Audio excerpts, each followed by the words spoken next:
welcome to chapter 18, which will be your second and last chapter for this exam. If I end up having not enough material to reach 100 points, I'll just make up for it on exam 4, so no worries there.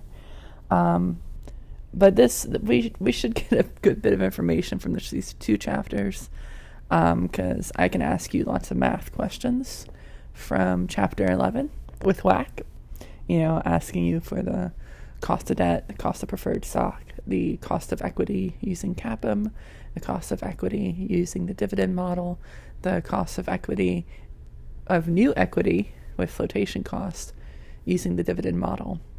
And then I can actually ask you to find WAC. So I didn't keep count but that's at least, I think, 6 problems, right? So 6 points apiece, that already gets me up to a third of the exam. So it should be good to go. Not a lot of conceptual information from that chapter, as you saw. Definitely some concepts towards the end with like the divisional cost of capital and how we adjust it for projects, for individual projects.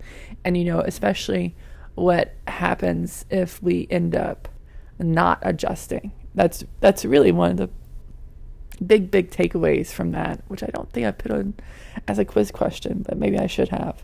But just the fact that if I don't have risk adjusted WACs, I end up automatically trending towards riskier projects over time and rejecting less risky projects over time. And so my firm becomes inherently riskier. Not good. I did post up 4 entire quizzes because I put 2 math problems on each one and 1 conceptual question. If you can't do those math problems, that's not a good sign for the exam. And that's all the math. There's no math in this chapter. So we are done with the math. And it should all be math that you have seen at some point before. You should have already known how to calculate yield to maturity. You should have seen the preferred stock formula before. The CAPM formula we already covered once in this class. And then the dividend growth model, you should have seen that before also. And even WAC you should have seen before, because like I said, we even teach WAC in the survey class. We teach a little bit simpler version of it. But, it's the same basic formula. So moving on to 18, though, complete opposite. 18 is completely conceptual, and like I posted on Blackboard, I recommend that even if you don't typically download the outline that I have here on the screen, I recommend you download it, because as you scroll through this, it took me an hour or an hour and a half just to type all the definitions up. Lots and lots and lots of definitions. So lots of multiple choice questions that I can pull from this and ask you about. Again, you don't need to memorize the definitions, word for word. You just need to be able to recognize them on an exam. It's not like you're going to have to write out an essay about them or anything or explain it to me. Other things I will note is that my job is not to sit here and just necessarily read the definitions to you, but to give you the layperson's breakdown of it, right? And what you should be taking away from this. I already have the review questions up for this chapter. I would recommend also maybe having those next to you as you go through the chapter, because I think the chapter may seem overwhelming if you're not focused in on the actual important parts. It's easy to get lost in all the definitions. And so having those questions may help to keep you focused on what's the actual point. I'm going to have the questions up as I go through this to make sure that I'm addressing, what's the focus, what's the point of this lecture that you need to walk away knowing. Because this is very technical information that you need to understand the general process and the general rules and regulations that apply. But let's face it, if you were doing this for real, you would be an expert in this area. You would be an expert in investment banking.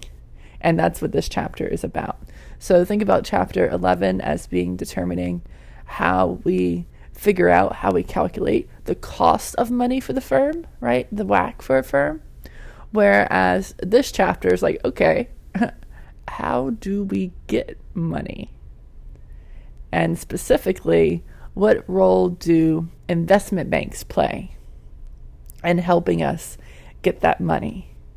And so if you took money in banking, that is not this, right? I used to teach money in banking. Money in banking typically focuses on commercial banks, right? That's not the same thing as an investment bank.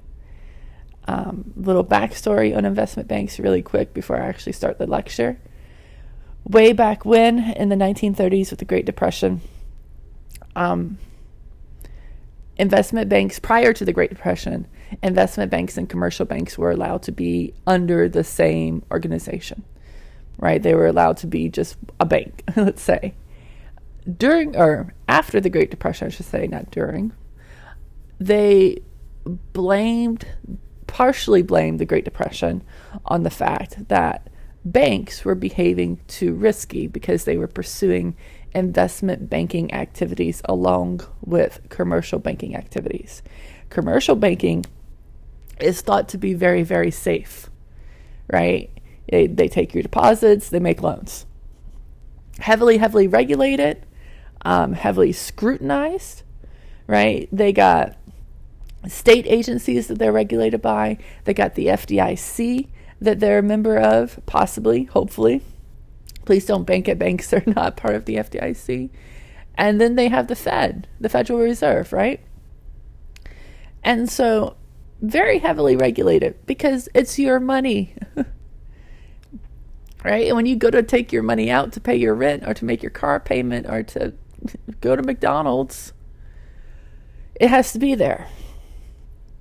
Investment banking, it's a little bit more risky. And by a little bit, I mean a lot. And so at the Great Depression, or after the Great Depression, they passed a law called GlassSteagall. Often laws are named after the co-sponsors of the laws, right? So this was two dudes. One dude's last name was Glass. The other one was Steagall. They're both old white guys. It was the 1930s, so come on. I always remember like this law specifically because what I imagine is that they put up a glass wall between investment banks and commercial banks with this law. Basically, they said investment banks had to have a separate organization, a separate firm from commercial banks, that you could no longer mix, the safe activities of commercial banks with the risky activities of investment banks. You had to separate. And it stayed that way for a pretty long time. Now, the rest of the world didn't do it. We did. The rest of the world did not. And so eventually our banks started complaining. And when you complain with your money, it's called lobbying. And so, forgive my cynicism, they eventually lobbied Congress and the U.S. government enough to where in 1999, they came up with another law. I'm probably going to spell it wrong, but it's Gramm-Leach-Bliley, abbreviated GLB. Another three old white dudes, because, it was the 90s. They wrote this law, and they're like, hey, let's let investment banks and commercial banks team back up. That way, the banks could be more profitable, and they can compete on the world stage with banks in other countries that weren't subject to this restriction. Bill Clinton signed it into law, and that was 1999. And so now, instead of having like JP Morgan and Chase, we had JP Morgan Chase. That's how that got like that. It wasn't just JP Morgan Chase, right? It was all the big banks. They all teamed up with investment banks, basically. And they especially did after the 2007-2008 financial crisis. You had no more standalone investment banks because they had to basically bribe the commercial banks into buying the investment banks to save them. There's a movie on it. Oh, God. I'm not going to be able to think of the name of it off the top of my head. But there's a few documentaries and some like faux documentaries about the 2007-2008 financial crisis. I recommend if you're interested in it, you should watch them. One is called Money for Nothing. The other one is Too Big to Fail. That's the one where they actually like dramatize the meeting where they basically brought in the CEOs of these commercial banks, sat them down and said, look, guys, you need to clean this up. You have to go purchase these investment banks before they fail, before the whole system crashes. And it did crash. Before the system crashed more. And so in 1999, we allowed the banks to get back together. And within 8 years, we had a financial crisis due to what? Banking. A financial crisis turned into a complete economic crisis within a decade of allowing these banks to get back together. I'm not saying it's a direct cause and effect, but yeah. Have we changed it? Nah. Have the banks gotten any smaller? Of course not. So that sets our framework for where we're going in this chapter, looking at the roles of investment banks, looking at how firms actually go out and raise money, both private and public money. So that's where we're going with this chapter. Sorry for the random rant on history or brief history of investment banks and commercial banks, but it's stuff you should know as a finance student. Good bonus question material also.